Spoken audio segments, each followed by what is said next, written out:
I was thinking about the idea of a single story, or the danger of a single story. And this is a concept that I, like most concepts, is almost all of my concepts. It is not my own, but it is something that I picked up from Chimamanda Ngozi Adichie, who gave a TED talk on this subject. And when she was talking about it, or as I understand the way she was talking about it, the danger of the single story is in that we can look at people and construct a story about them in our mind and apply that story to that person and sort of adhere it to them. And that's how we always view them.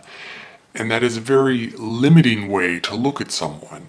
And she talked about this in terms of her own life and also in terms of her art, to which it even doubly applies, because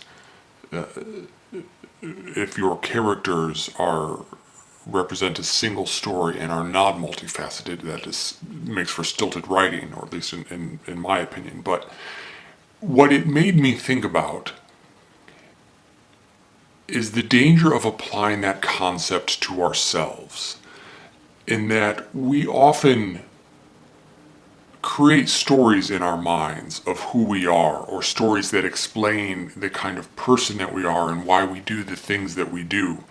And there is a danger in applying that to ourselves, just as applying it to others limits our perception of other people and does not allow us to see the breadth of their character, or pigeonholes them, or apply stereotypes.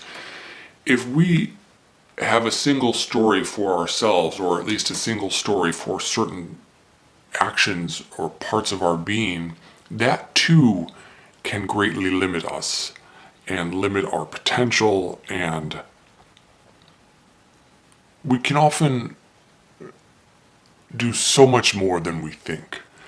But when we apply a single story to ourselves, it cabins the expanse of options. For instance, per se, there's a certain behavior, or at least I could say for myself that I have a certain behavior, and I could say it's because of how I was raised, and even have a story of certain incidents that typify the genesis of this behavior, and will say to myself, that is why I do X, that is why I am the way I am. But when I do that, and apply that single story, even though it is a way to help me process what has happened in my life, it's one thing to look at it and say, okay, this happened and that may be why I am acting a certain way, or that could have an effect on how I act. But the danger is when you lock yourself in. I am X kind of person because of this thing that happened to me, and that's why I always don't succeed in a certain regard, or don't achieve X, or why I am always acting, even if it's positive, robustly in a certain way. But then you fall into a track and you only act in that way, and that is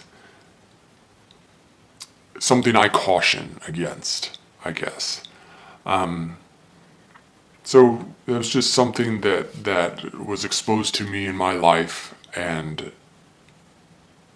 I found as a useful warning in what to, or how not to think about myself, and most especially others, but also myself. So I just thought I would share that with you. I hope that you are well. I hope that you go forth with goodness, and that goodness comes to you, and that you spread it to others. And I love you.